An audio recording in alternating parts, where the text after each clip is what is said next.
Hello, please enter your 6-digit conference code.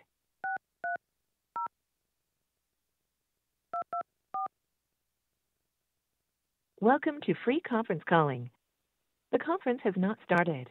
If you are the host, please enter your 4-digit host code to open the conference.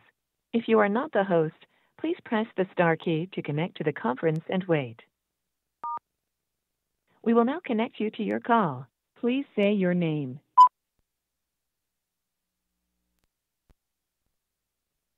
Your host has yet to join. Thank you for waiting.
We will now connect you to your call.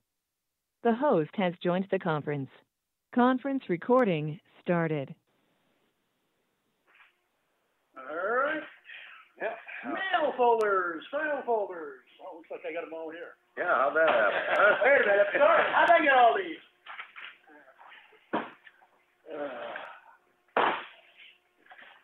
Wow. Thanks, Tom.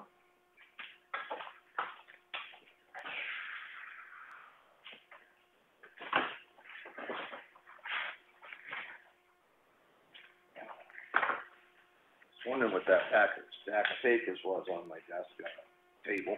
It's return item. It was your note. Brian, you got all trimmed up? You got all trimmed up? Oh, yes. Oh, way ahead of me. And with a little bit of luck, tomorrow I'll have my good hearing aids back. Oh, really? Yeah, they called and said they're ready. My wife said she'd pick them up. So, as long as she remembers to pick them up, I'll be hearing better tomorrow.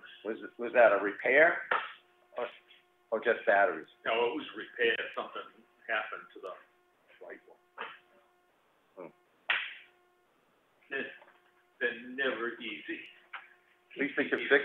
Keep hearing. At least they were able to fix them. So. Yeah, you didn't have to buy a new set. Those. You got it. In the billfold, I got a bill from R&D which I paid. On the bill, right behind it, there's kind of a legend of how I dodged what to what. If you want to change that, let me know. But Oh, okay. Yeah. Yeah, I was hoping maybe we'd sit and go through those things, and we can do that too. if you have time. Have you gotten the stuff out of your box? I gave you a printout of the liabilities. Oh, did you? No. Asking for. Nice. No, I have. A whole bunch of other stuff in there for you also. I haven't been in a couple days, so I'll get. I know that. Thanks. Something on this? I don't see it on the agenda. Is it something we're gonna discuss today? Change. Yeah, we'll have to go over that with, Gwen. I think there was another piece of the puzzle came in on her, so we have to verify ownership.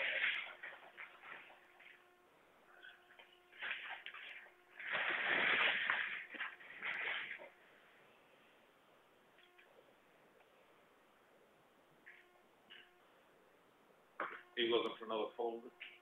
I think Chuck is hiding. No, I got one here. I know, I got. okay. This fella here. Let's get the big one.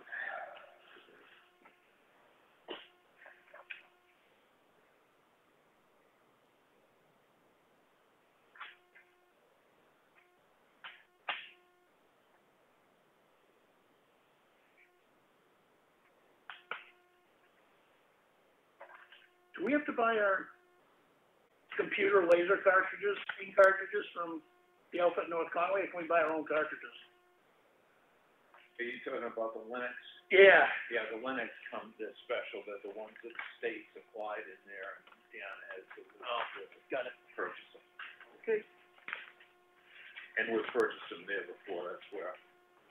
Yeah, I just wanted to know if we could get them any cheaper. $300 a piece is a pretty good size. Yep, but they do last a long time.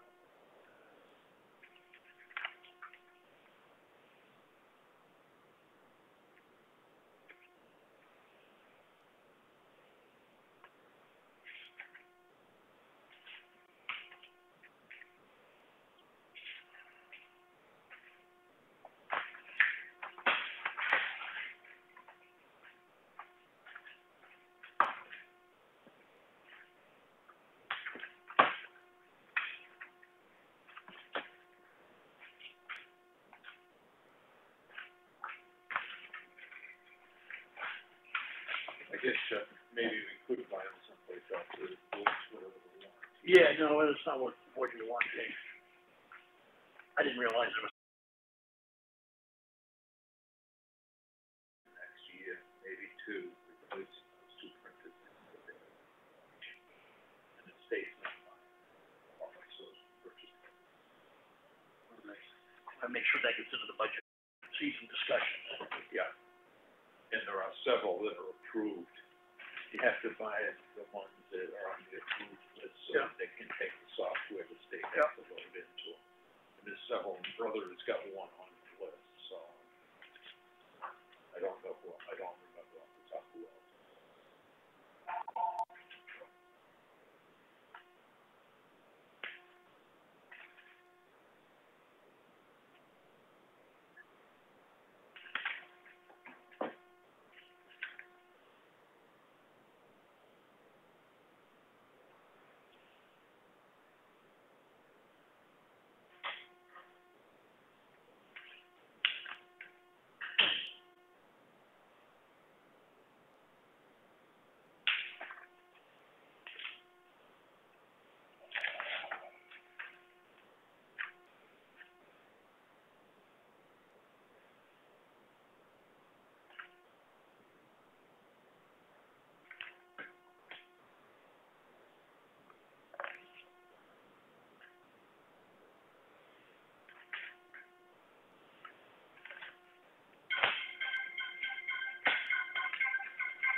Chris, this must be from you about the alternative dates for selectmen meeting?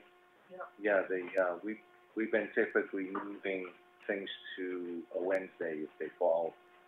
If we have an election or something on Tuesday now. Right, so Wednesday what, like A nine. 9, same time, Yep, yep, same time, we just default to Wednesday typically. Thank you for asking.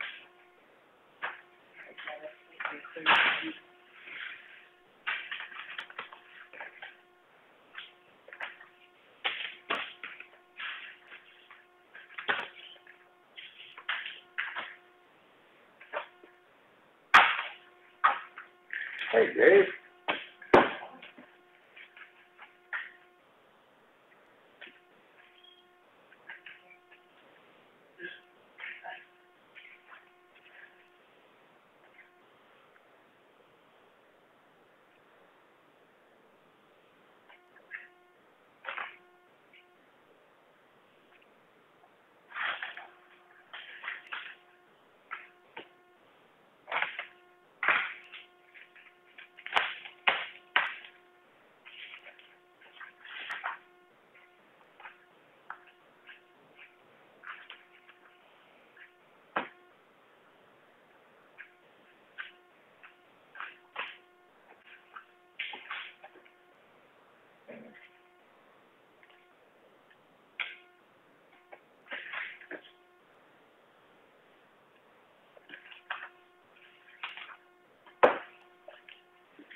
Thanks.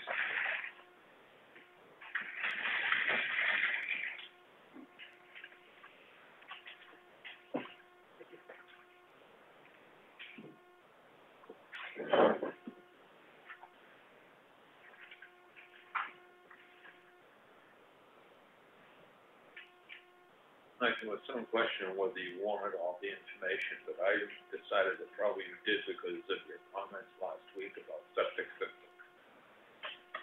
Yeah, there's an unanswered situation here on how we proceed when we issue a building permit, so I have asked Rebecca to look into that, and the board's aware, so that we'll probably do a little investigating too. Apparently, there's been no mechanism, I guess, perhaps is the way to say it, to ensure compliance, to the approval process. So we're gonna dig into that. So I've been printing off everything she sent me, so you get to see it. Thank you. Won't hurt.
Health Trust,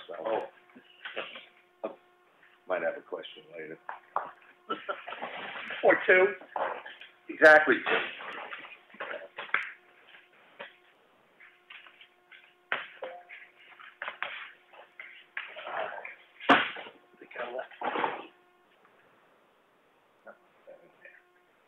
Okay.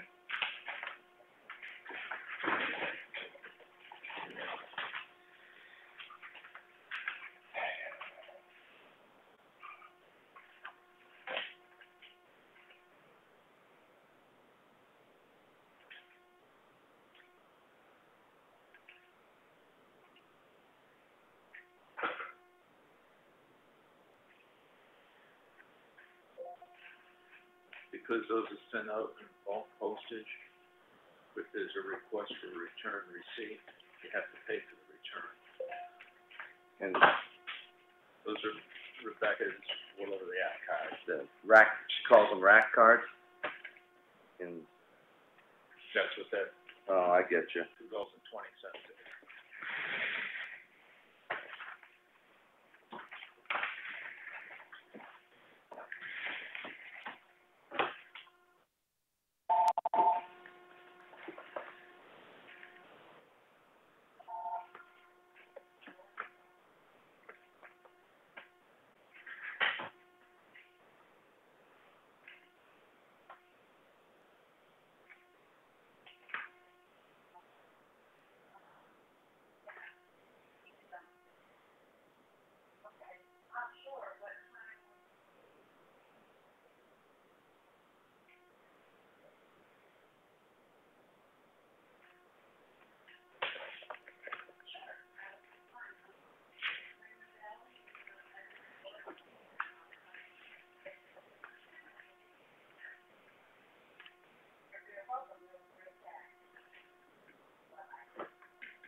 Guess we're through the files, the folders, that is.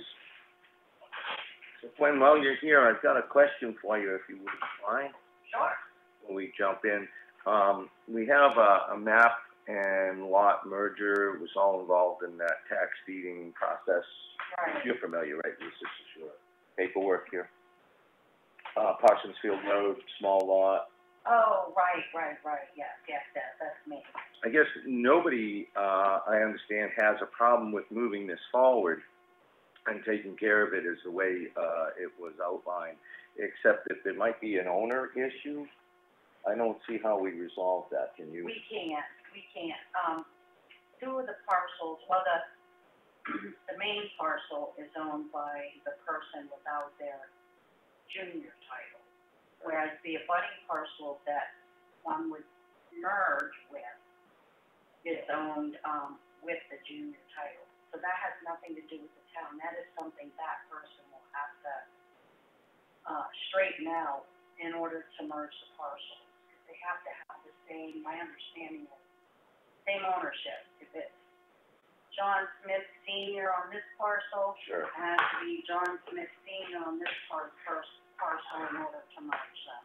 So I would say, sans the merger, if Junior wanted to buy the property back, I don't see that as a problem. Well, I thought about that, but that's not really, it's kind of a technicality, and I don't know if I really want to get into that, because it then becomes not really a repurchase. I mean, it gets tricky, because if you get into legal stuff, and then when you have someone searching deeds and titles, because the junior doesn't exist, I mean, that... Oh, really? It can weigh in. I didn't know there was no... I would not want to get into that. I would prefer to go with just the person without the junior and let them settle that matter in order to merge that, if that's truly what they want to do. Do we know if they're one and the same person? It's just a... Yeah, it's the same person. They just bought one property under their name of with junior and the other property without it. And I don't want to get into the legalities. We didn't understand that. Oh, I'm sorry. That's all right. Yeah. We thought there was two different people. Yeah. No, I'm sorry. No. It's the same person. It's just a title matter, and I don't, Got it. Yeah. Okay, so again, I don't think we have a problem with going forward with it, and then leave it to that person to right. deal with. Right, it's up to Good. them. Yeah, I'm good with it. That's good. Okay. All right then, I guess that will be... I just wanted to be sure I figured you would okay that, but. Yeah. So you circled yes on that, correct? I did now. All right. Thank you. Thank you. I figured I'd grab you while you were in the room. I know you get called away a lot. Right, you never know. Thank you. All right, we'll move into our regular agenda here, and that's, I'll make a motion to approve the manifest in the amount of $345,778.02. Do I hear a second? I'll second that. Hot second.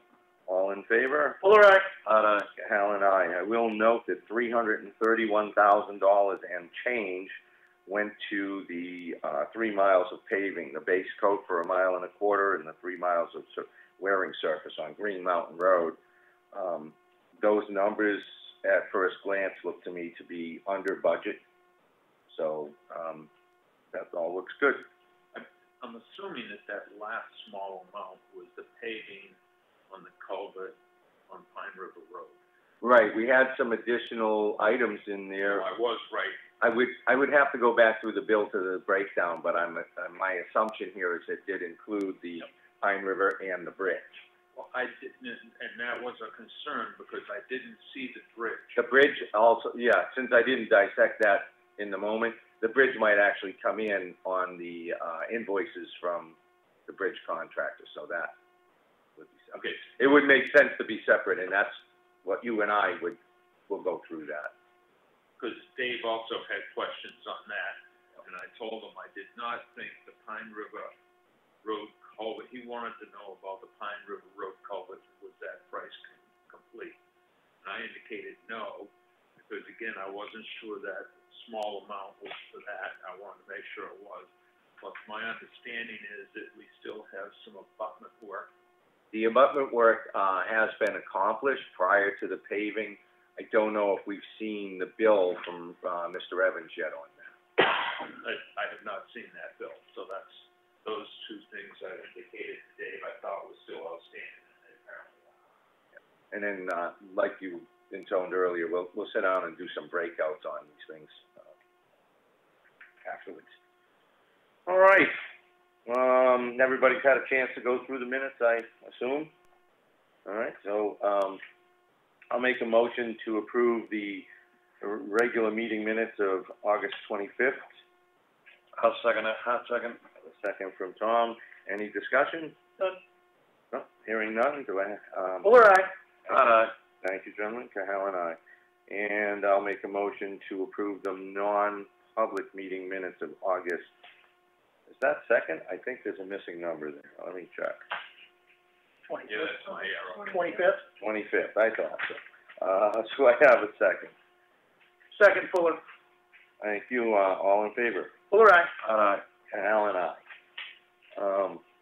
We had a tax collector's, request for 2 abatements. I think they were liened, shouldn't have been, so. Those are in the folder. Purchase and sale agreement on, property in town. That was signed and approved, all done there. A deed transfer on another property in town. These were sales that we previously approved, and the paperwork's just being finalized. A letter to, the bidders, who were not the successful bidders on the property. That was crafted by Glenn to go out. Thank you, Glenn. And we have a couple of notices of intent for logging that were approved in the folder. And that was a signature folder onto the action folder. Change of the Selectmen's meeting date from September 8th to the 9th because of the election. And that will be at the regular 9 a.m. time. And we just covered the decision requested by the assessing clerk on another property to be repurchased. So that brings us into mail review. I hope I don't say the gentleman's name wrong, but I probably will. James Gaguri? Jagir. How is it? Jagir. Jagir. I wouldn't have got that out of that. Thank you. Jagir. Try to remember that. His issue concerned opening up the building due to lack of COVID cases in the state, and accordingly states none in the town. I was going to address that later on, as I understand there was government oversight. Mr. Comeau, I think, had some remarks there that were brought to my attention, so do a follow-up on that later. Health trust information, surplus to be returned to the town. That's for some changing personnel, generated that. Okay, somebody has made the call to shut down the transfer station electric meter on the shed, which is at the entrance when you come through, that little tiny shed. We used to post somebody there, but it's been gone unused for quite a while, so we're closing it down. That'll take place September 2nd, it looks like, unless there's a missing number there. Never mind. No, September 2nd. September 2nd. That's just the shed we're shutting down. That's the shed. Yes, the tiny shed, not the rest of the transfer station. Thank you for the clarification. That's what that meter goes to. It's just the shed. Yeah, yes, that's the shed. You have an additional meter on site for everything else. All right, so the zoning officer's report, monthly report, is in. And we did get a communication from the library about the Children's Literary Foundation. Can I address that one? I would be happy to have you address that, sir. All right. This letter was actually dated August 31st to the Effingham Public Library. Attention, Grace Fuller, Chair of the Library Trustees. Grace, Jen Van Cor, and a couple of other people kind of collaborated on a grant request earlier in the year under a rural libraries grant for the Children's Literacy Foundation. And this is an award saying they got that grant for the 2020-2021 year. So during the upcoming year, the library and the school will receive the following: $2,000 worth of brand new children's books for the library, $500 worth of brand new children's books for the elementary school library, 2 storytelling presentations, one in the fall, one in the spring at the elementary school, 2 storytelling presentations in the fall and the spring for local child care preschool. So we need to identify, besides Tim Eldridge's daycare, if there's any other preschool or daycares in town, because this will actually apply to each one of those. The opportunity for elementary students to select 2 books of their choice at the spring storytelling event. The opportunity for preschoolers to also select 2 books before the event. And then lastly, a $250 grant to support a program initiative at the library. So this is actually going to be several $1,000s by the time it adds up when you look at buying, different books for different people. And this particular grant cannot be applied against operating expenses of the library. By design in the grant, it basically lays that out. So, congratulations to the library for their grant. Absolutely. Congratulations. More funding for free, right? No match on that either. No match, that's freebie. Nice. All right, then I guess that's it for the review of the mill, and we'll go to the town administrator's comments. Brian, take it away. Got a bunch of stuff. One, apparently, you wax this floor once a year. The purpose of that is to help asbestos being locked into the floor and not floating around. Do you want to do that this year? Yeah, we do that annually, so yeah. Go ahead and take care of it. Get the vote up. It doesn't hurt to preserve the floor a little too. And we'll use the same person we've always used. That person has retired, so we have to find somebody else. Oh, really? Yeah. Well, then let's see what we get for price points in here and review as needed, I think. I'll call the retired guy and see if he can recommend. Thank you. I've addressed the Pine River Road culvert question from Dave. Some other things that quickly have come in. The video is running, is up and working. Give a little demonstration at the end while it's starting so you can see it. I know Chuck and Tom have seen it. I don't think you have. No, I have not. And I'm gonna try to have it so we can do a trial run next week on Wednesday. The one kind of question that still needs to be answered: are the speakers that are on the camera sufficient? Microphones that are on the camera sufficient, or do we need to set up the microphones that we own? If we do, we've got to wait for parts so that it works. Okay. Linhart says that they'll work. We just need a cable that will connect their receiver to the desktop, which is that little gray box. Gotcha. That's the computer that runs everything. Okay. So that might be the only thing that kind of ties us up. Can we test that in an outside of Selectmen's meeting to make sure it works or doesn't work? Oh, I'd absolutely. rather not be in the middle of a meeting trying to test it and have it not work. Right. So sometime this week I'll come down and we'll. Well, the thing that that's no okay thing, but I'd like all three of you, like everybody sitting in the places they're in, so we can see if the places work on the system. Well, we can read a piece of paper. One person can sit in each one of the chairs, and Chris's chair, Gwen's chair, Strauss's chair, the chief's chair. If it does work, the one thing we've all already talked about is putting a podium right there with a mic on it, so that it covers that. Yeah. So the chief's chair and Dave's chair are not things that we're going to try to capture because nobody can see it. Right.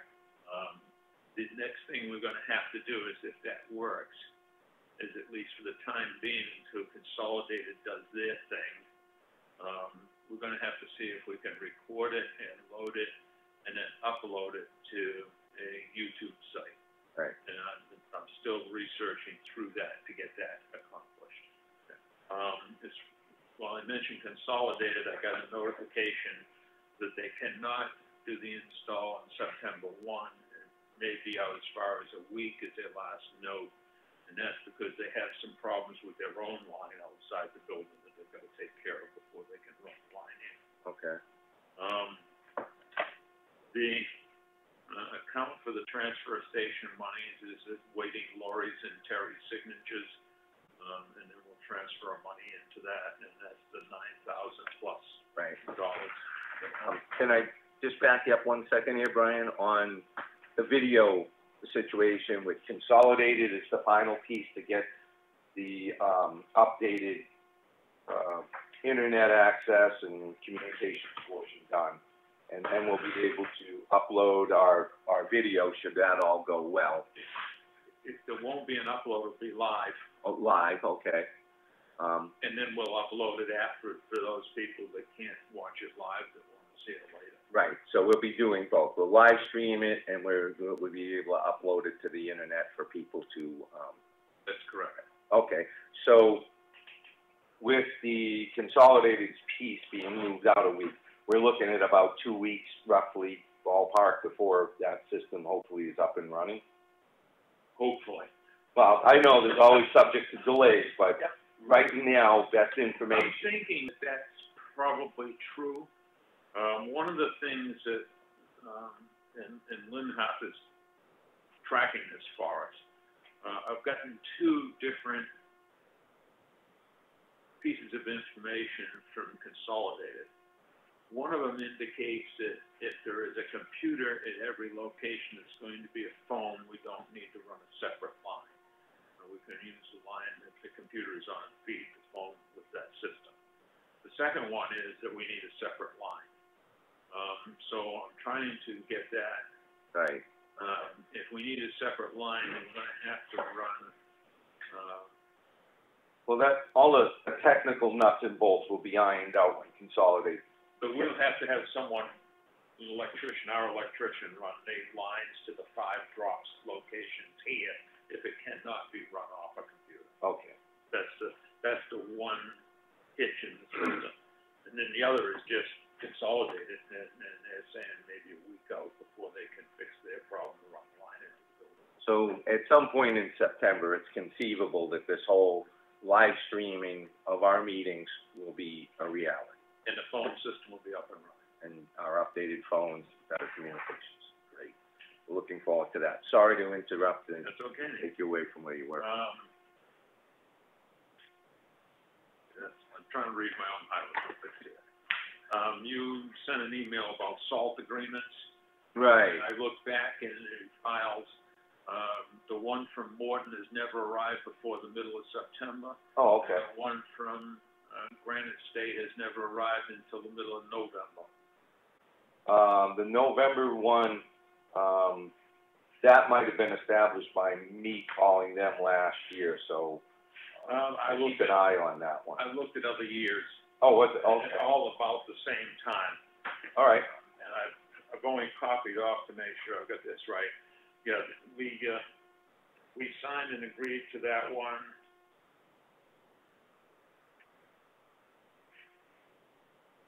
Well, they didn't send it to us until September.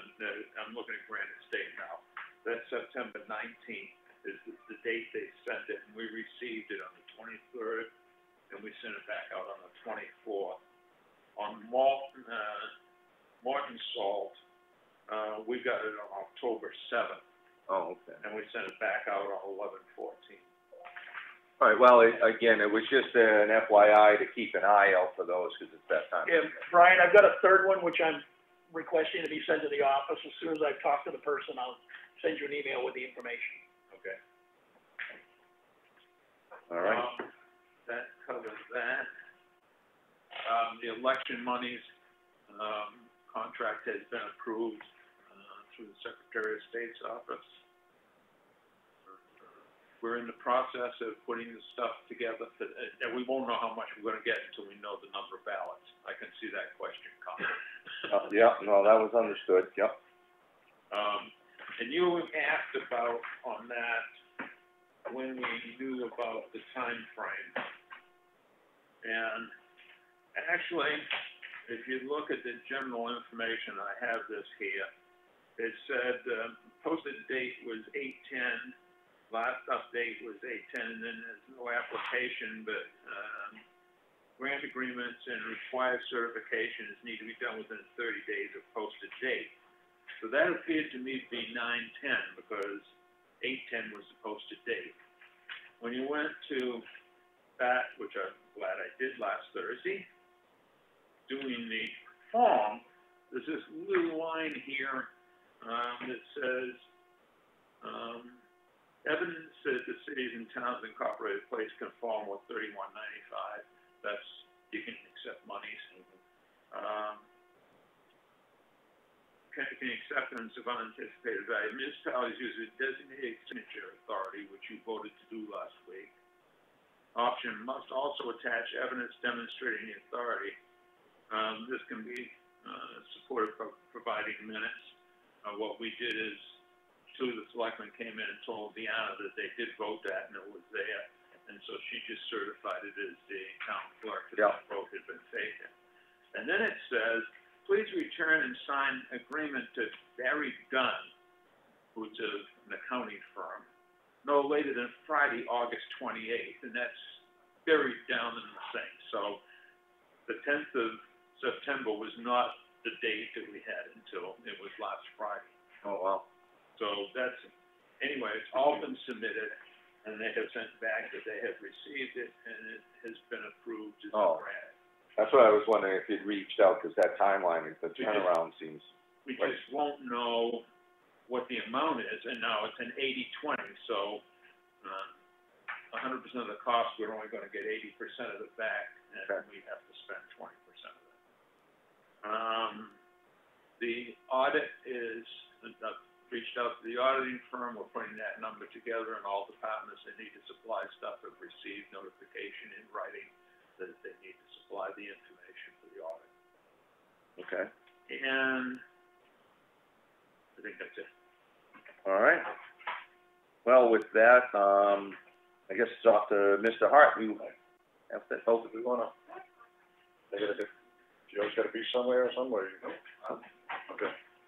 Oh, Joe Shane is here along with Dave Strauss. Dave is in budget mode. He's our budget committee chairman, so he's asked to attend. I didn't see a problem with that, so barring any input from either of you gentlemen, I'm going to stay with that. Chuck? Yeah, you're good? Okay, everybody's good with that.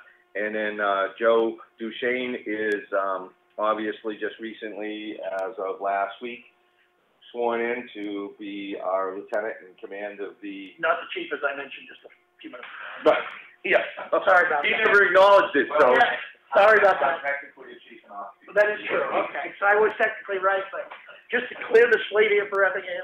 So the Ossipee police chief is not in attendance officially, but the Effingham commander, Lieutenant Duchesne, is. Okay. There you go. You know, without sound and sight, all we've got is audio. We try to fill in the blanks, so. Right, yeah, no, I understand. Thank you. All right, and with that, I guess, Tom, it's back to you. All righty. I got a call on last Thursday night, 7 o'clock, from a resident. She had 9 chickens, I believe it was 9 chickens, wiped out by a couple stray dogs. Being taken care of now. I talked to her again. She called me again over the weekend. I talked to her again yesterday.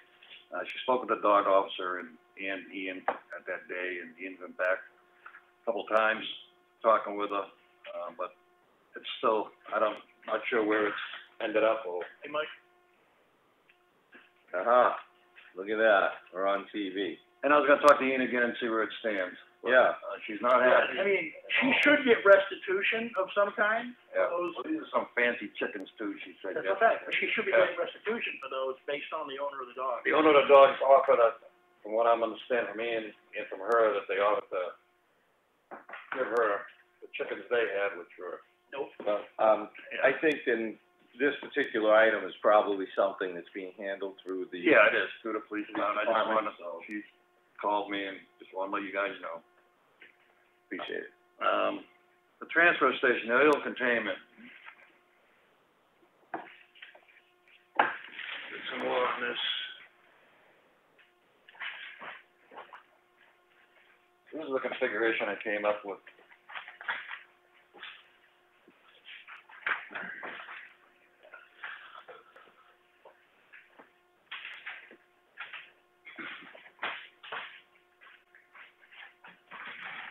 I didn't make copies of these, but there's, you can pass it around. It's what the drums would sit in, actually.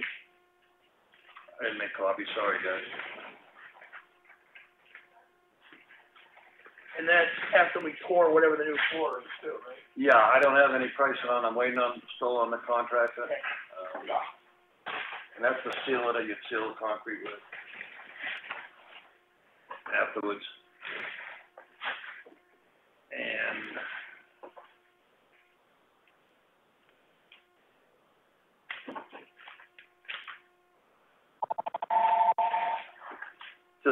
to get those containers, 4 of them that you see there in the holding the barrels. 4 of those would be a total of $720 plus shipping. 4 55-gallon drums, $60. 4 of them, that's $240. We're gonna get plastic drums, not steel drums? Plastic might even be a little cheaper too. I went to the top, just cover myself. The sealer is actually more than the drums and all that. The sealer would need 2 buckets of it at $526. The total is $1,486. That would hold all the drums in the containers with the sealer. I didn't put in the door here yet because we want to get the contractor in to see what is open, you know, what he's doing in the front there. So that's what we lack, but supplies we can get for $1,500, say, plus delivery. Then we'll have them, we order them, we'll have them, and then we'll just wait on the contract. So no matter which way we go, we're gonna need to have that shed built to, you know, to enclose these. Yeah, we can't even do it till we've got an enclosed facility. But we can order if we're, you know, at a crunch, we can get the materials that are gonna go in that facility. So, without the door and the carpentry work And the cement. what's your total price for, because all the rest, we need all that other stuff anyway. Right. So this is an option to what Chuck had that, Yes, for the, that just tank? to hold the oil. Okay, so, what is the total price, did you say, just under $500? No, I mean, $1,500? yeah, $1,486 plus shipping. And we don't know what the And shipping. that's going with the high-end steel barrels, not the plastic, which I believe could be $10 cheaper. But They also make a double wall plastic too that I remember seeing. that's my first step. Designed just for this. But they were only like, the biggest one I could find was a 20-gallon. Oh, wasn't a 55-gallon one? Okay, Yeah, that's, all right. you know, I looked up and down to that, 'cause. Yep. Went that route.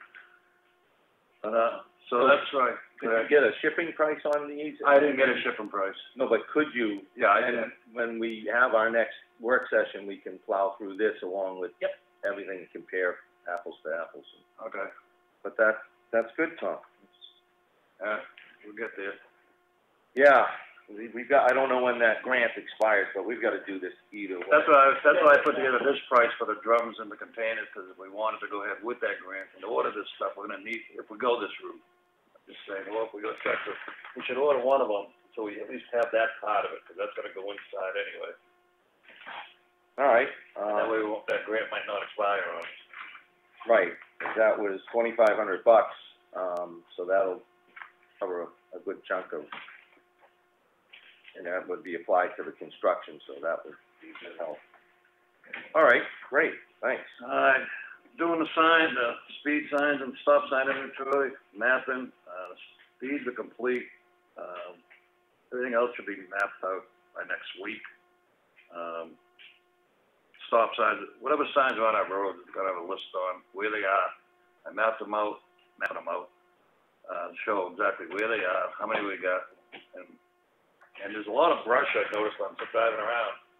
A lot of brush covering the speed signs, which at some point I think, you know, they only take a pair of loppers and Trim them up. yeah, maybe we can go out someday and just trim them up, do a rolling meeting or something, I don't know. We could do that, and, I guess with the sign placement, since you say for speed limits, we seem to be deficient to some level, of what I understand. Oh, yeah.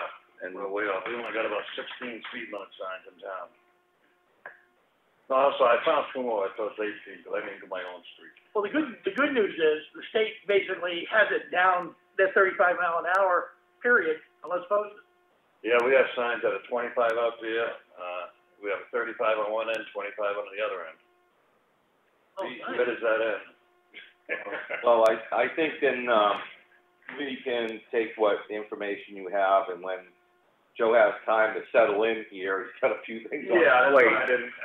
We can see if we can't get some cooperation over there with the PD and just like finding the adequate locations for posting. Yeah, I was gonna, talk to Joe once I got it complete and send it to him, give him copies of everything too. Once we have the numbers of the amount of signs we need to order in post, we'll have to look at the budget because they aren't inexpensive, but we know we need to place some orders, so. The budget review. I'm sure the lieutenant will correct me if it's changed, but the state law is pretty specific. Rural residential areas are 35 miles per hour. And can't be posted at a lower speed without an engineering study. Compact residential areas, and you can help me here, Lieutenant, I think it's 300 feet between houses. So the definition of feet, I think you're correct. I think it's 300 feet, then you can post it at 30. I was always under the understanding if the road is not posted, then it's default 25. Really? So, interesting. You know, if you're talking about a lot of money, there really isn't a lot of necessity, because everybody's supposed to know that when they get their driver's license. Correct. So, it's enforceable, without a posting. It can be difficult in today's climate with enforcement measures. There's been defenses raised in speed trials where, well, the road wasn't posted, I didn't know, and some person, but actually, I've seen cases where they found them not guilty because of it. So, I mean, it depends, honestly, it depends on who sits on the bench.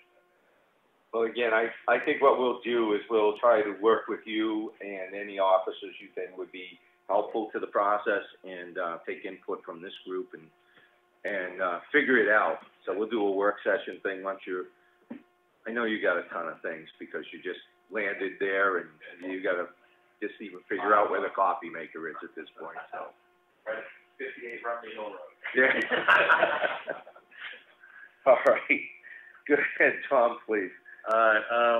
Called the tent company last week, about the sides. They were solid sides. So I just said, put windows in them, give us the ones with the windows. It was a dark, cloudy day that Sure. You know, gonna need some light out there anyway. Thank you. And, she said it's only 3 sides that we ordered. Really? Because they want the front opened up. Okay. For the unit. Fine, whatever they want. Give them what they want. Talked to Lenny. Actually, talked to Lenny yesterday. The hydro seeding is scheduled for next week. That's at the cemetery. At the cemetery. There's a couple minor corrections on the cemetery handouts that he's gonna pass out. And I'll make the edits on those when we get them. Yeah. And, just one was misspelling and another one was on the corner posts. They're not monuments, they're pins. I got a figure from Deanna this morning. Back taxes owed, $542,381.07 without penalties included. Still up there. It's, yep, $542,381.07. So with penalties, I'll bet you we're probably in that close to 600. Yeah. Guesstimating, I don't know that. What's that? Yeah, you're right. Delinquent taxes. Which goes a long way to paying a bill around here. It sure does. And, that's it for today. All right. Take it away, Mr. Fuller, please. Okay, so we made the final edits, after input from the board to the winter maintenance contract. I shipped that by email down to Brian. The letter for the, notification for the person at the cemetery about the planting Yes, is ready to go. I don't know if you signed it. I did not. Okay. I did. Probably, I'll work with Chris to make sure they get printed and ready for your signature. The transfer station hiring banners are in. There's one of them. There you go. Can you miss it? Can we put that on the CD? And change it up in case people get bored. There you go, You Bob. got a second one. How come you got your phone number on that truck? Yeah, I know it's not on there. So I'll drop those off today and see if I get Bill to get one of them mounted in the trees. All right, thank you. Great. I talked to, Mike Stevens on the beaver. He took another one out of there. He said there's a few more in there at Snow Road Bridge. He did ask, and I had relayed it to Mike to ask Ron Evans to come out and in front of each of the four culverts, just to backhoe in front of them to take the mud out of there. Because apparently the mud is so deep, it's about 2 to 3 feet deep right in front of the culverts. And the beaver are just slapping the mud up in there, and it's making it extremely easy for them to dam it up. On that, I forgot to mention that to Ron last week. Got him on the phone the other day, lost connection with him, and then when I talked to him, I think I called him on Saturday, I forgot to do it again. So I've got it written right here. So when the meeting ends, Ron is my first call. I apologize for that. Yep. Let's see, Trojan Heating. Last week, Brian brought up the LP gas line item in the heating proposal. I called Mike Trojan and basically said, give me clarification on what you're looking for. The reality is we just need to make sure, and I'm working with Chris on it, to call the LP gas company to make sure the existing regulator can handle 160,000 BTU furnace. And if the answer is yes, we don't need to do a thing. If the answer is no, then they need to upgrade the regulator. Well, 160s or 199? 160 is what he basically said. Really? Because I thought that was in. It is. He told me 160. Alrighty, I don't understand, but okay.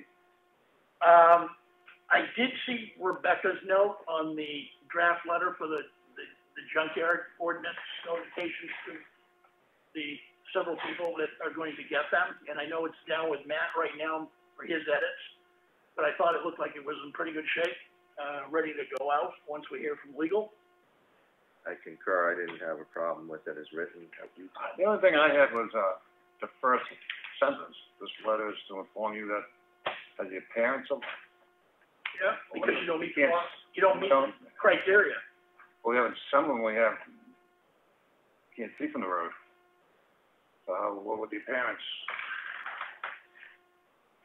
Well, I'm not sure that's. I don't know the legalese on that one. Yeah, I'm not sure that appearance and the way it's stated means exactly what you're quantifying. Oh, yeah, when I just read it, It's worth asking Matt then, just.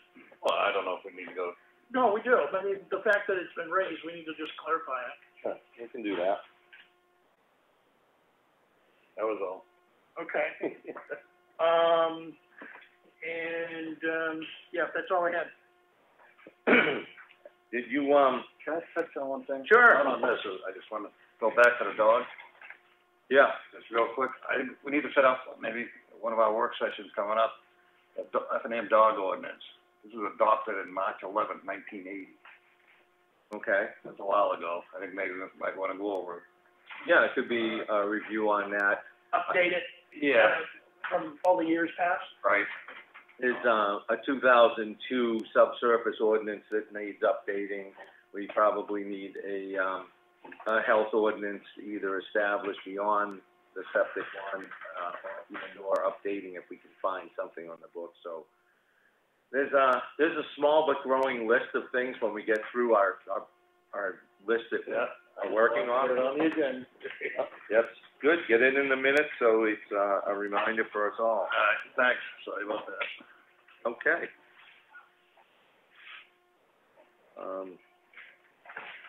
So did you say oh, Chuck, I was gonna ask you, with the contract edits, those are all done? Yeah, and I sent it back out. Okay.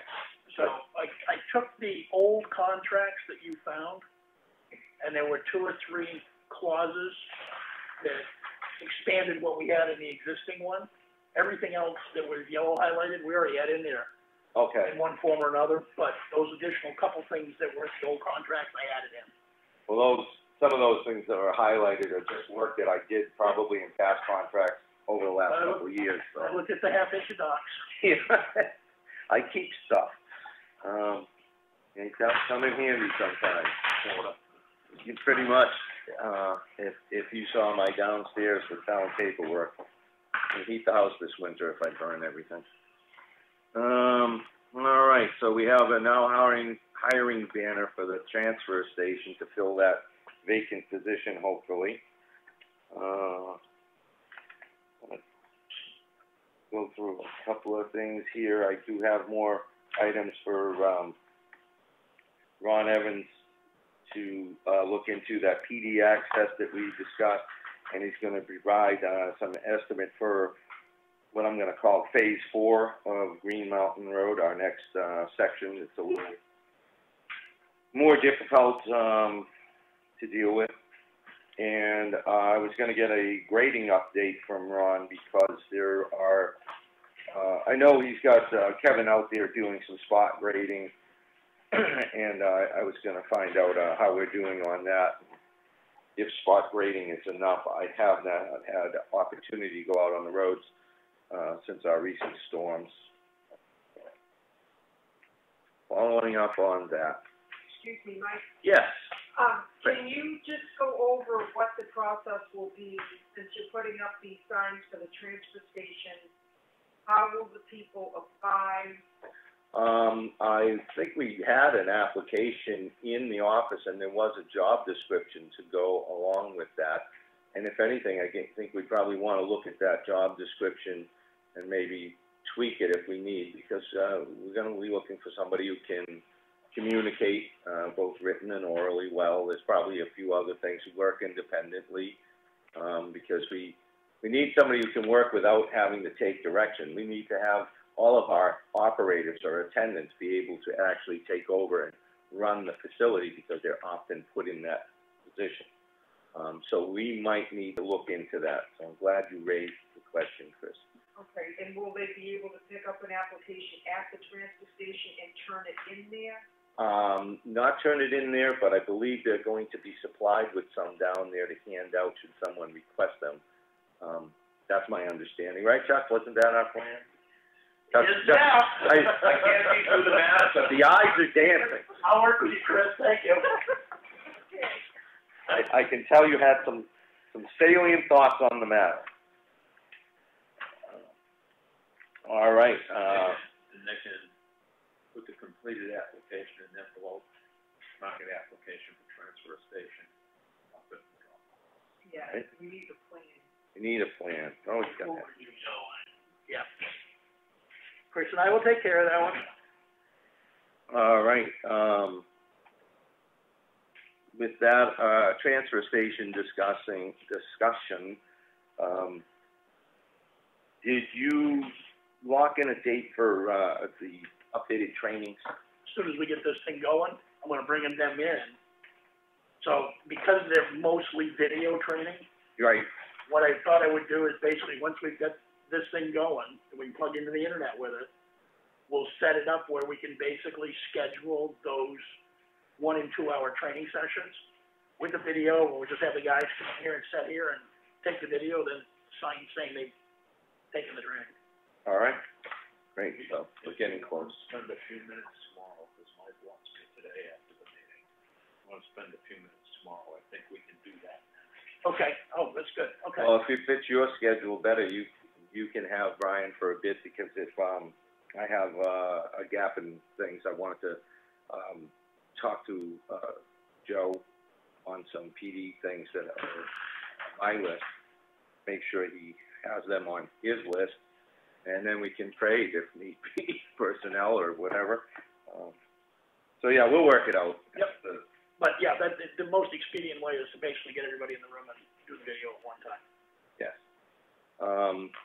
I know the fire station needed some repairs, and I haven't gotten a plan back from, Chief Burbank, so I guess I'm gonna need to follow up on that to see what he'd like to do because of that T111 sheathing discussion. Oh, above the door, you put your finger right through it. Yeah, and I've been in ongoing discussion, so I'd like to see something happen. I'm sure we all would before the snow flies, maybe. I'm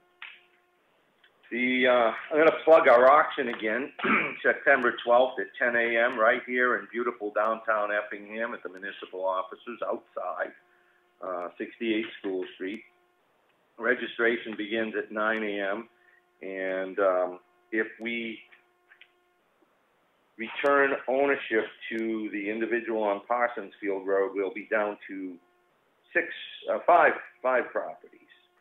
So that's just a note. Lot 404, excuse me, map 404, lot 24, may, and that is may, be returned to the previous owner. Like, can I ask a question? Glenn, what's the oldest property that we've, with all the research work you did, looking at everything, what was the oldest one the town has owned?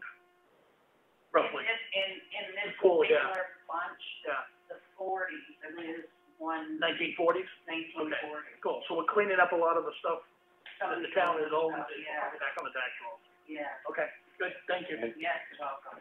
And I would, There's still more to go, but this bunch, it was 40s. I would say in the wording that you used, we is rather liberal. I mean, I certainly started the process with Gwen, but I don't think there was a lot of we after that. So thank you, Gwen. We are we. I'm good with it. Did you produce some maps from the first subdivision? Divisions of land in Effingham. So I don't know how much more diligent and singularly focused you can get to And questions. here's my newest read, the history of New Hampshire. And the Mason pattern, which is how this area got started. Good stuff. A lot of reading here. So apparently you were having some trouble sleeping. I'm obsessed with it. It's terrible. It's like a compulsion. I think I need a psychiatrist. No, you're fine.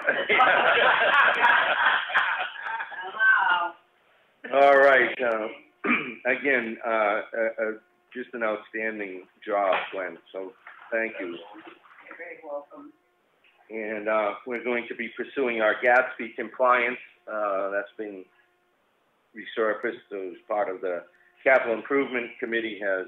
And I started doing some work on that. And after the last meeting, I just haven't finished it.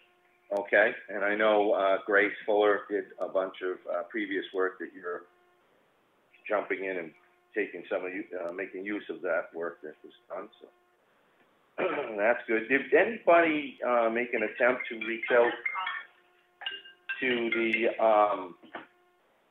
Eversource or whomever we're attributing the ownership of that pole up by the fire station? I didn't reach out again. So I think it's 32274 up by the fire station one. Oh, the poles, I didn't go look, I'll try to remember to do that. Okay. I just haven't managed to find the time with all the things that have been coming up unanticipated, so. So, Mike, do we need the poll numbers on either side of it to help That's how I discern. coordinate it? Okay. Yeah, We're talking the Lord's Hill Fire Station, right? Yeah. correct. So on my way back home today, I'll take pictures of both the poll numbers and I'll send them over to you. I can go look too. It drives right. Either way. Let's see, we got the fire inspection, public hearing will be coming up in September. So, Do we have a date for that? yeah, we do. It was in the minute I remember what it was. 15, yeah. Okay. And, one thing I wanted to talk about on the situation with the paving on Green Mountain Road. I forgot to mention this last week because there were a few calls and comments from the public regarding the lack of flaggers on occasion. So this is one of those things where, you know, we went out and we checked into that. I mean, I did a couple times, and the flagging company that supplies flaggers on occasion had problems supplying people. R&D Paving fit some of their existing crew that was certified for flagging, and yes, flagging you do need to be certified for. So those tasks were taken on by them, and R&D did what they could to provide that service. Things that they couldn't anticipate, well, I don't think they could have anticipated, was some of the behavior from folks in Effingham.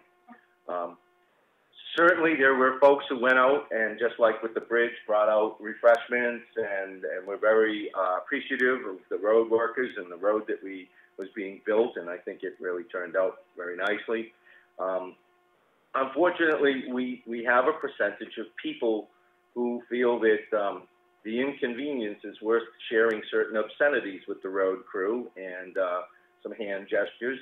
And when parked at the flagger location, apparently that gives you a great window of opportunity to express those feelings, in which case some of the flaggers decided for what they get paid, that's just not worth the abuse. So that attributed to at least one young lady leaving the job, and I believe overall... In the middle of the day. So that's where some of our shortages were due to responses from the personnel on the job, because of folks in Effingham just decided to act in a certain manner. So, and that'll be one of the things that I will be discussing with Joe Duchesne going forward, is perhaps we need to schedule to have police presence on a project like that. Given that it's a certain window in time, it's only typically for a couple of days, and maybe we can provide some PD coverage at the beginning and end, or opposite ends of those construction sites, and then we'll try to keep things civil as possible.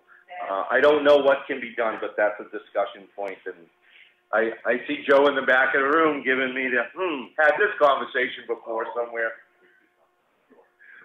Thank you.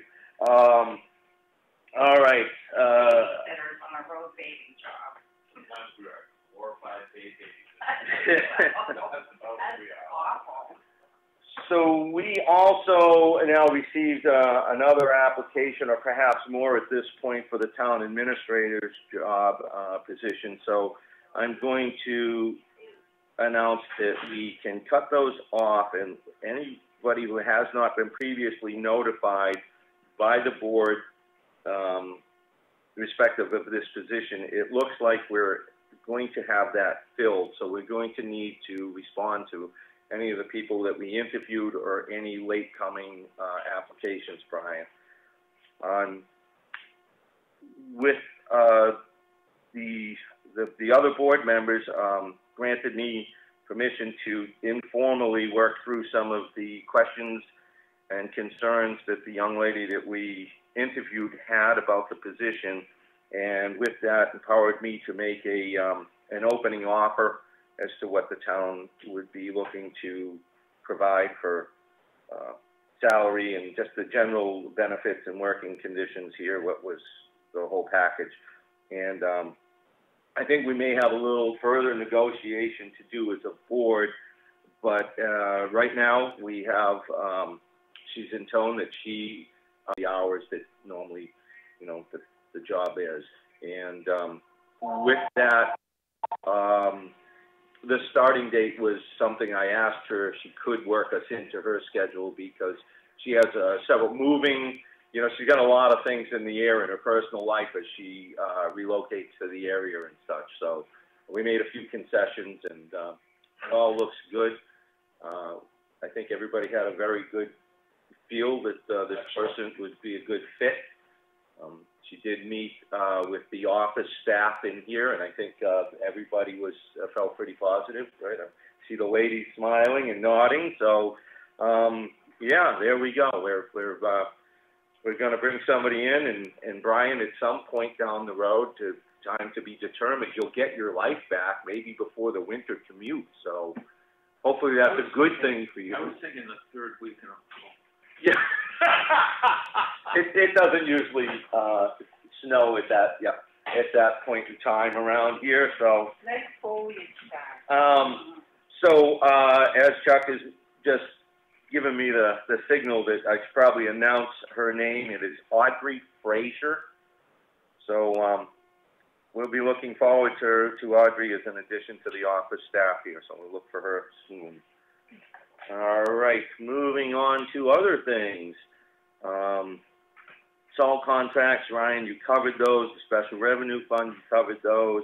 I did cover I have some more conversations with the road contractor coming up, and covered the poll, and the junkyard letters are being reviewed by the town's attorney because some of our properties have just gotten a little bit too out of control, and we've had some complaints along those lines, and it's probably time to reel some of that in. In no way we're trying to keep everybody from having a couple of vehicles around that aren't registered or inspected or maybe parts vehicles, but it gets to a point and something has to be done. I've got communications from the USDA on the Snow Road Bridge.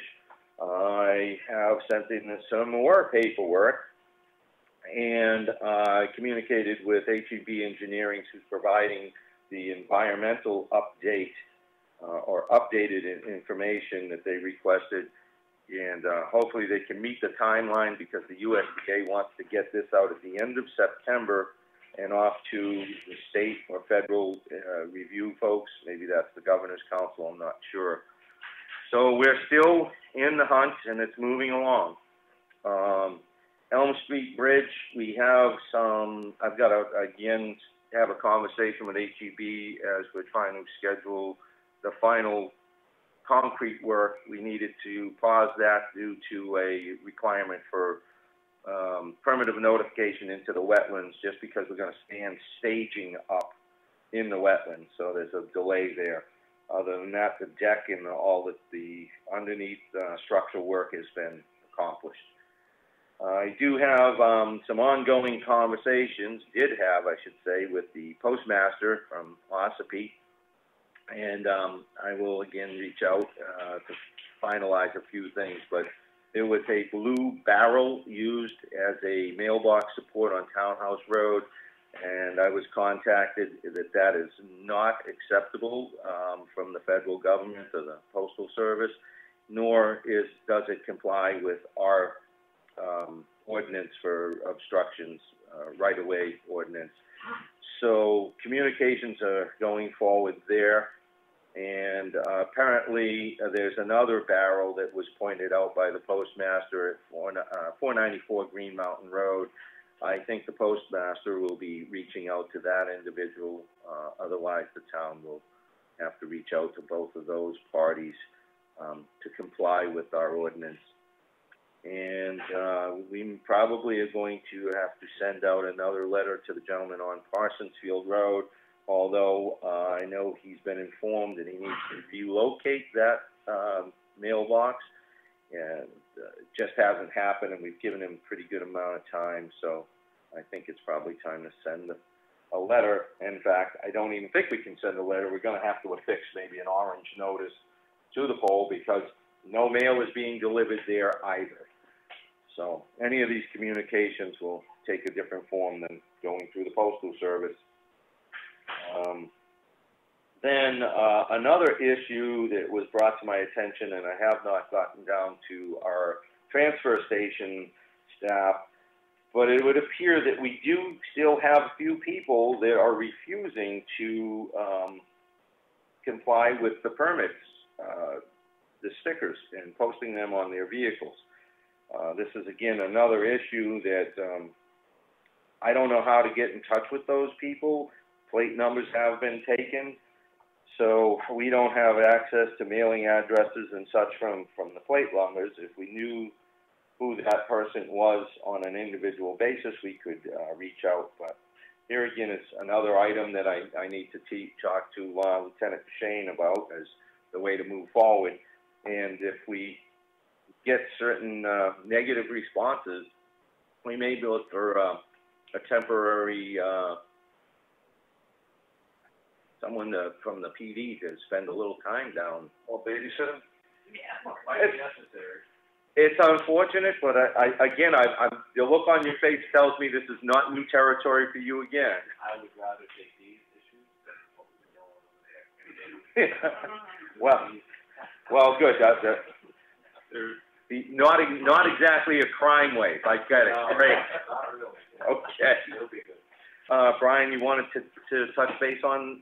I was going to say, there is some pretty hefty restrictions on who the PD can give that information to.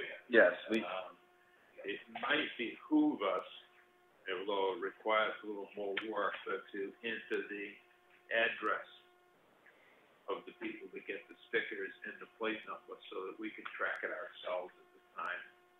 Yeah, that's probably not the worst thing, but we do have, the permits are, yeah, well, we do have the names attached to the permits, so the thing is to get the attendants to get the permit number. Well, if they can't see the permit, do we have the plates also? We have the plate number with the person's name with the sticker number. So if we have the plate number, we can track it anyway. That's legal, you can do that. Okay, You can do that. then before we, You guys already have it at home. and that was what we did new this year, so I kind of lost sight of that. So thank you, Christine and Gwen. And before I waste your valuable time, sir, let's see what the office can put together for us. Great, thank you, ladies. Well, look at that, you already solved one. You're good. Hit that button, that is.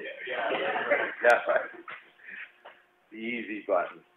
All right, kind of winding down on the big ticket items that aren't really big ticket items here, because everything else will probably be work sessions for us, including budget stuff, which I'm sure Dave Strauss will want to be a part of.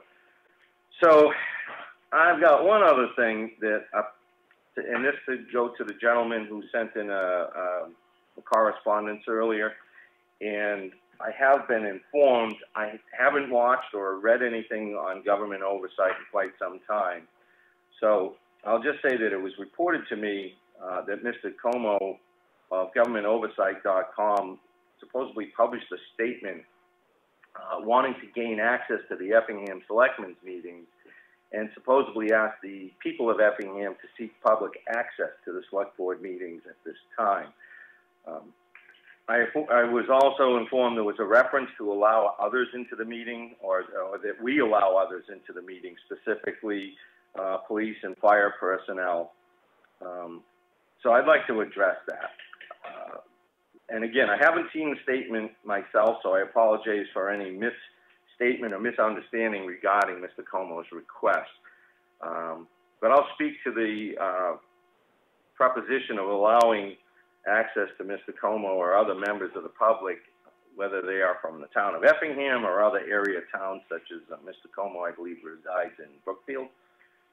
So here's my thoughts on the subject. As for having municipal staff such as police, fire personnel, municipal or elected officials in, having them part of our meetings or having a guest speaker or representative in for a specific reason, that all seems really appropriate to me, because those interactions coincide with the town operations, town policies, interdepartmental communications, or just the general municipal interest.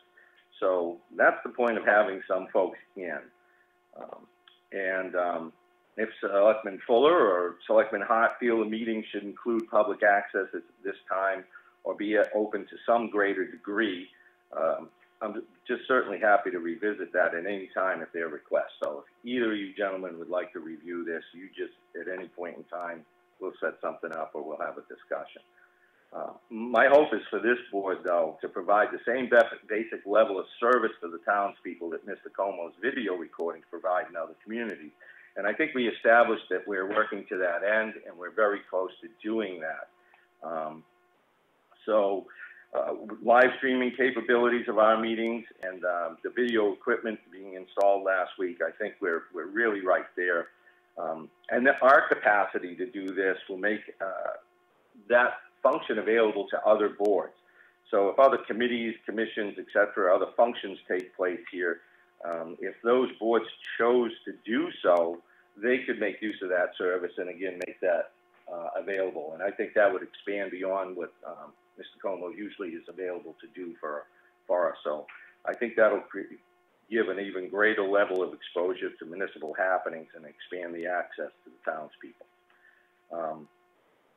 We have, obviously, as stated before, signed a contract with Consolidated Communications to upgrade the internet services and access.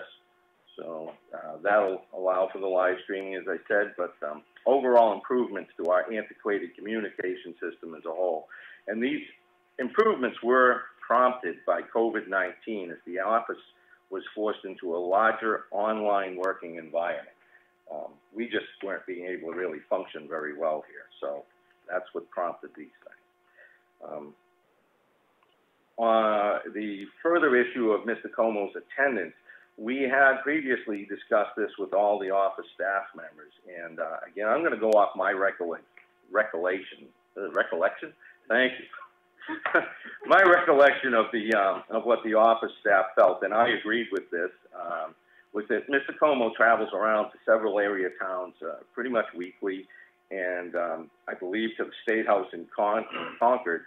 So he's presumably coming into contact with a lot of people over a large area of the state and on a regular basis. Now, his potential for exposure to COVID-19 likely exceeds that of this board, the office staff, or our municipal personnel. Allowing Mr. Comeau to attend our meetings does not further the board's administration of the town's prudential affairs, nor would his attendance rise to the equivalent level of purpose of meeting with town officials, i.e. fire chief, police personnel, or other individuals to achieve those administrative goals. So I do recall having a previous conversation, it was some time ago, with Mr. Comeau, where he did express that he was trying to build a for-profit business with the video recordings. So I wish him well to that success. You know, all the best, Ed. But our board, our job is to manage town affairs, and we just won't be able to accomplish that task if we fail to protect the health and safety of our staff. I mean, I hope that Mr. Comeau and the public will consider the size of this building, as the space is extremely limited. Any exposure to COVID-19 would likely spread through the office like wildfire and just cripple our ability to effectively manage the town. So that's where our concerns lie.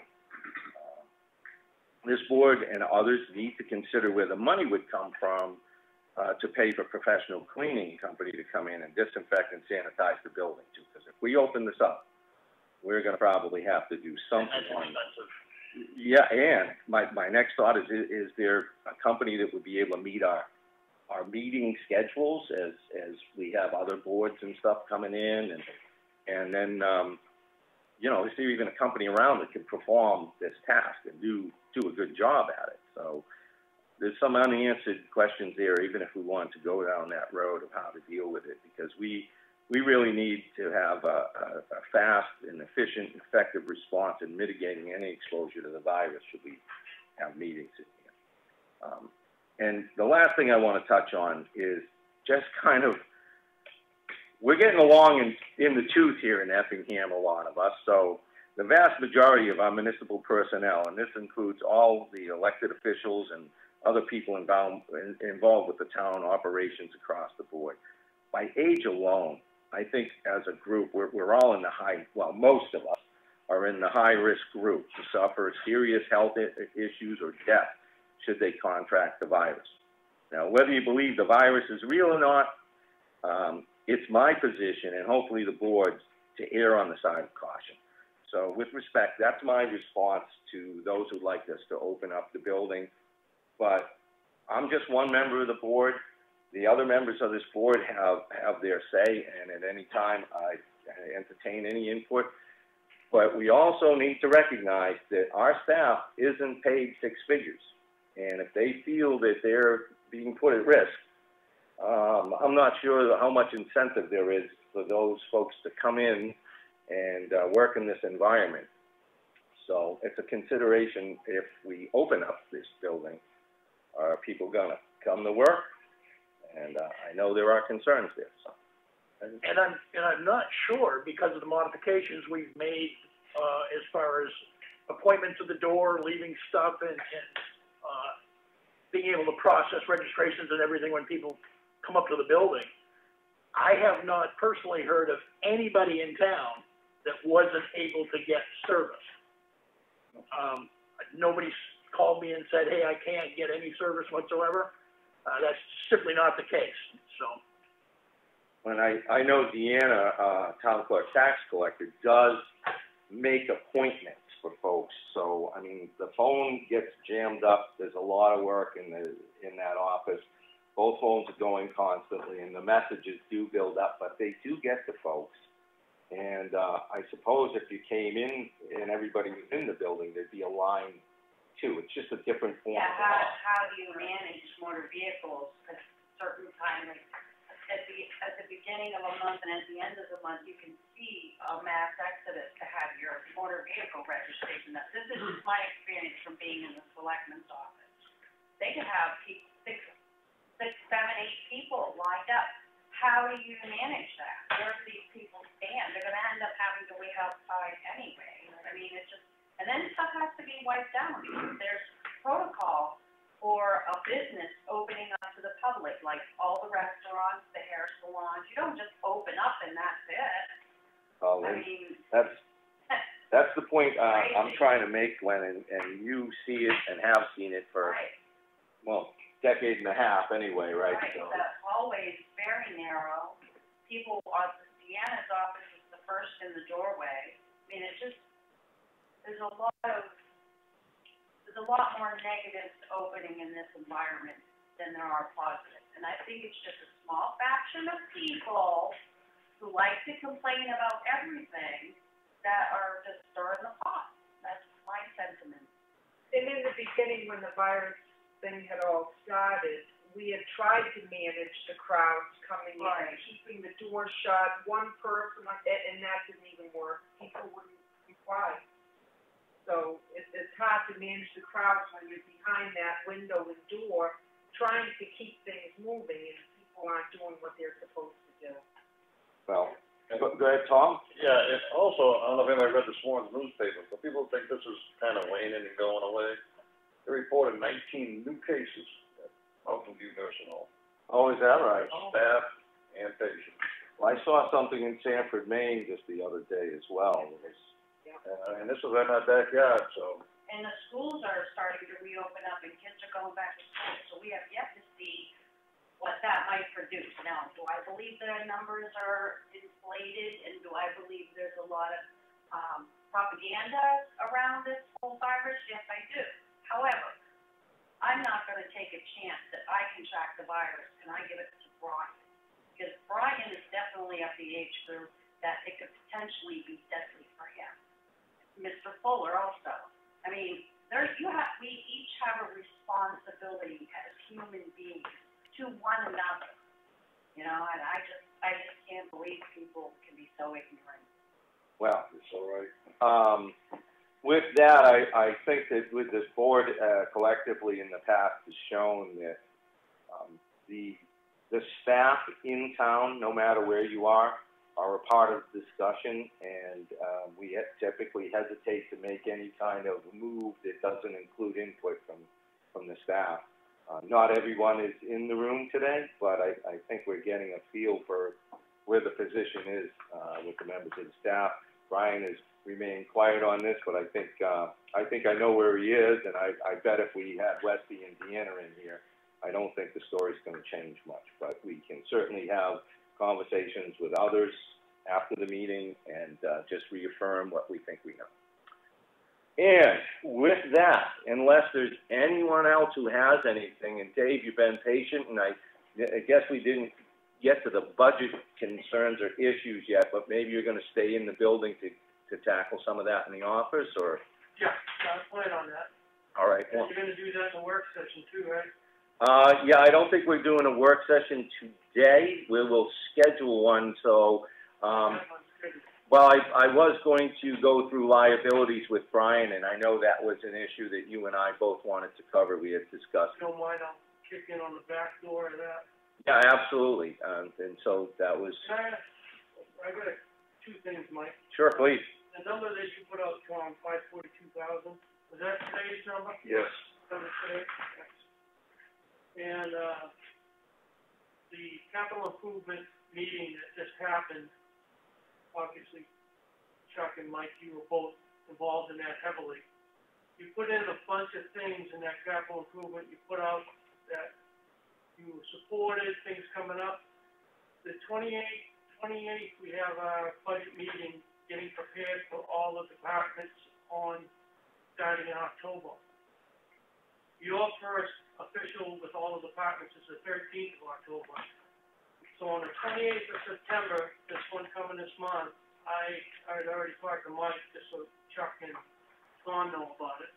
I would like to have the select board present to the budget committee, based on that capital improvement, all the things that you guys are putting together, try to come together with, what do you see being put into next year's budget above and beyond what we already have in the budget? Things that you think that you need to add on to, so we have some idea going into the budget season, what the select board sits at, and also including raises. That's one thing I talked to Mike. If you guys could just think about that this month, before the end of the month, so I can have a presentation by one of you, preferably Mike, I guess, or Chuck. Chuck's actually the rep. So we have some idea of what you think you want to be putting into the budget ahead of time before we start into it, because we already know that we have to put a significant sum into the bridge fund trust this year, which is something we haven't done because of all the work we had done. So you're going to see a big increase on that. We know the $4.65 we just got hit with is something we have to keep in mind before we get into the budget season. So that's why I think the budget committee having a good idea of where you stand and what we're going to see that'll affect the budgets of all the departments and boards and committees. So you're looking for operational items as well as what we see as upcoming warrant article issues? But any major increases over your current budgets that you see, I don't expect you to go over your current budgets because we already know about those, but any major increases you expect to throw into it, or such as like grants or things that you plan that could offset some of that, you know, so we have some idea going in, we're going to expect to see, we already know there's probably like $50,000 just for the bridge fund that has to be added in. There's a few other trusts that have to be added in. As far as the testing, PFAS testing, we're talking about a new trust fund for that. We knew we need to add it for that. There's talk of equipment trust fund, a new one for the fire department. I know that's the talk. There's the talk of new firefighters, new full-time. So the budget committee has some idea. Not full-time, David. Yeah.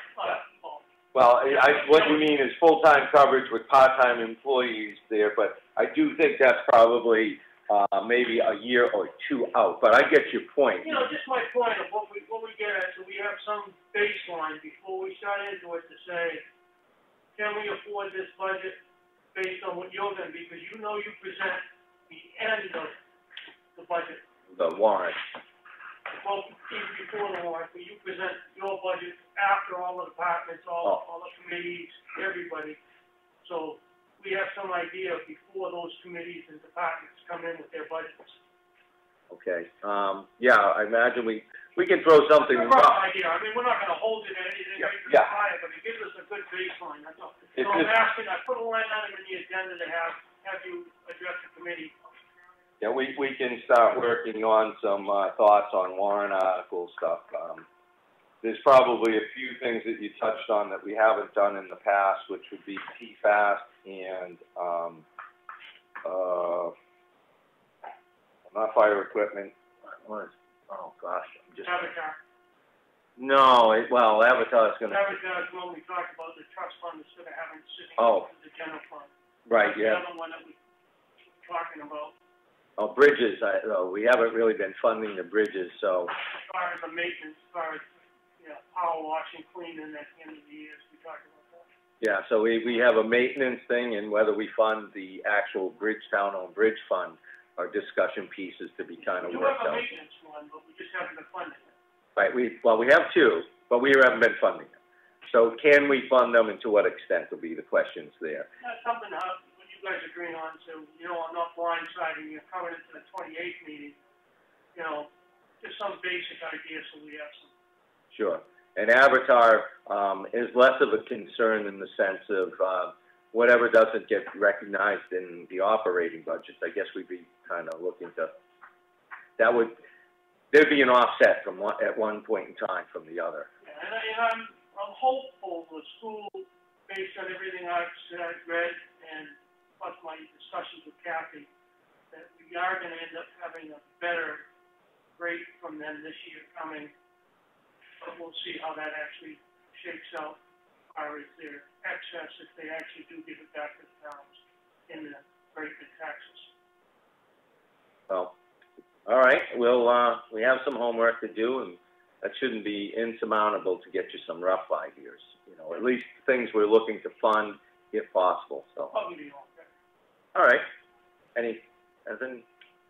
Well, with that, I think, we should be all set. I'll entertain a motion to adjourn, and before I get that, Dave, I know Brian has said to me that he has some paperwork for liabilities put together, so certainly there would be copies to work on.